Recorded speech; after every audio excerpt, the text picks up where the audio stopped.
Bonjour tous mes super branchés, ici c'est Jérémy. J'espère que chacun de vous se porte très bien. On se retrouve juste après la trêve pour une nouvelle vidéo avec mes 10 pronostics de Ligue 1. 10 matchs que je vais analyser avec vous et par la suite je vais vous donner mes pronostics. D'ailleurs, je vous invite, si vous kiffez le contenu, n'hésitez pas à la partager, la liker et surtout de vous abonner pour ne rater aucune de nos dernières vidéos. Et si vous voulez plus de pronostics de ce genre, je vous invite à nous rejoindre dans notre groupe de Telegram parce que c'est là-bas qu'on partage tous nos petits combinés, les résultats des matchs, le lien se trouve en description. On se retrouve avec notre première rencontre pour cette 14e journée de Ligue 1, Monaco-Lille. Très belle affiche entre le 11e et le 12e au classement. Alors c'est une rencontre dans laquelle on doit s'attendre à un très haut niveau de football entre deux formations qui présentent un vrai principe de jeu. Au niveau de l'état de forme, Monaco reste sur un nul, par contre enchaîne une dynamique mitigée sur les 6 dernières rencontres avec 2 nuls, 2 victoires, 2 défaites. Et face à les Lillois qui tout de même présentent un stade moyen avec 3 nuls, 1 victoire, 2 défaites, ce match s'annonce intéressant. Par contre, mon pronostic pas en faveur de Monaco qui peut compter sur l'intégralité de son effectif avec la présence de Tchouaméni, Kevin Volland, Wissam Ben Yedder et je vous mets victoire Monaco au nul, la côté de 1.31. On passe au match de samedi avec notre deuxième rencontre, Paris Saint-Germain-Nantes. Au niveau de l'état de forme, PSG reste sur une victoire et enchaîne une très bonne dynamique en Ligue 1 avec 3 victoires consécutives sur les 3 dernières rencontres. 3-2 contre Bordeaux, 2-1 contre Lille, 2-1 contre Angers et occupe la tête du classement avec 10 longueurs d'avance du deuxième au classement. De l'autre côté, l'équipe de Nantes reste sur une dynamique mitigée avec 2 nuls, 2 victoires et une défaite sur les 5 dernières rencontres pour une 10e place au classement. Alors on a pu constater pas mal de déchets au niveau du jeu parisien, avec souvent un but encaissé. Et face à les Nantais qui tout de même présentent pas mal de fébrilité en défense, je vois 2 buts et ce sera un pronostic sécurisé, plus de 5 buts, la côté de 1.35. Le match suivant oppose Rennes-Montpellier. Alors on a deux formations qui au niveau de l'état de forme restent sur une victoire. Du côté des Rennais, après un début mitigé, les hommes de Genesio affolent les compteurs, se retrouvent en 5e position au classement de Ligue 1 et en tête du groupe G pour l'Europa Conférence. Par contre, de l'autre côté, après un mauvais entame de saison, Montpellier commence à retrouver une vraie identité de jeu. Il reste sur 2 victoires consécutives, 2-0 contre Nantes, 1-0 contre Nice.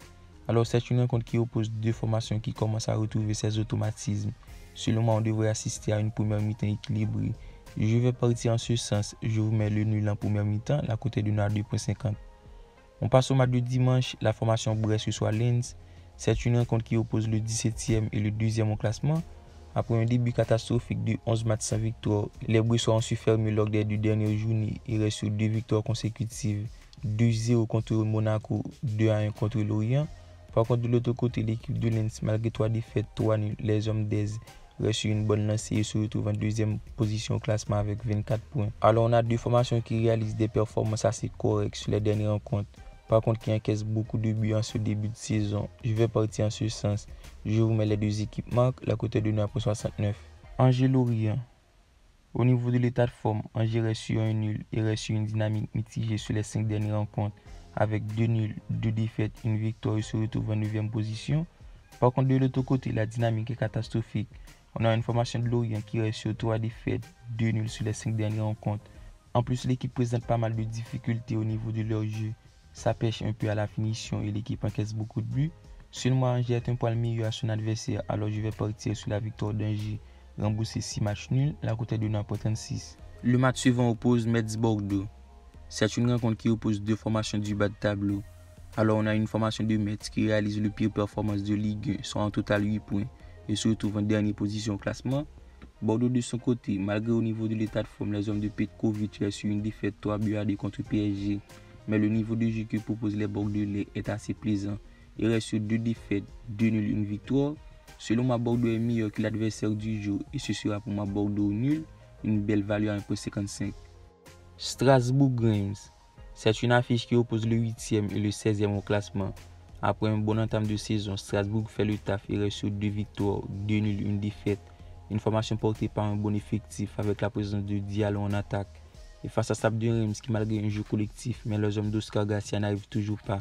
Il reste sur 3 défaites, 2 nuls. Selon moi, dans ce match, Strasbourg est un poil meilleur et malgré l'absence d'Ajorki et sans difficulté, je vous propose victoire Strasbourg, rembourser 6 nuls, la côté de 9.30. 3 Saint-Etienne. C'est la rencontre dans laquelle on doit s'attendre à des buts puisqu'on a deux formations qui encaissent. Du côté de Troyes, c'est 2 victoires, 2 défaites, 1 nul pour 9 buts encaissés. Alors que Saint-Étienne, c'est 3 nuls, 1 défaite, 1 victoire pour 11 buts encaissés. Alors les matchs de Saint-Étienne sont souvent animés en termes de buts. Ce fut le cas sur les 5 dernières rencontres avec le but des 2 équipes. Par contre, dans ce match, je vais opter pour une double chance 3. La cote est donnée à 1,38. L'avant-dernière rencontre oppose Clermont-Nice. Alors c'est une affiche dans laquelle on doit s'attendre à un très bon niveau de football entre deux formations qui présentent une vraie identité de jeu. On a les premiers qui réalisaient un bon début de saison avec 2 victoires, 2 nuls. Par contre, les dernières journées montrent les nombreuses difficultés que présente cette formation avec une série de 3 défaites consécutives. Alors que les Niçois au niveau de l'état de forme restent sur une défaite, mais tout de même restent sur une bonne dynamique et se retrouvent en 3e position avec 23 points. Selon moi, on devrait s'attendre à un match très disputé et avec les nombreuses individualités avec Bayo du côté de Clermont, Dolberg, Kluivert du côté de Nice. Je vous mets les 2 équipes marques, la cote est donnée à 75. Et pour terminer avec notre dernière rencontre, très belle affiche entre Lyon et Marseille. Alors c'est une rencontre qui s'annonce intéressante entre le 7e et le 4e au classement. Du côté de Lyon, au niveau de l'état de forme, l'équipe reste sur une défaite et enchaîne une dynamique mitigée avec 2 victoires, 2 défaites, 1 nul. Et face à Marseille qui reste sur 7 matchs sans défaite, certains comptes s'annoncent équilibrés. Pour autant, on a 2 formations qui présentent un vrai potentiel en attaque. Cela devrait scorer. Et mon pronostic pas en ce sens. Je vous mets les 2 équipes marques, la cote est de 9,50.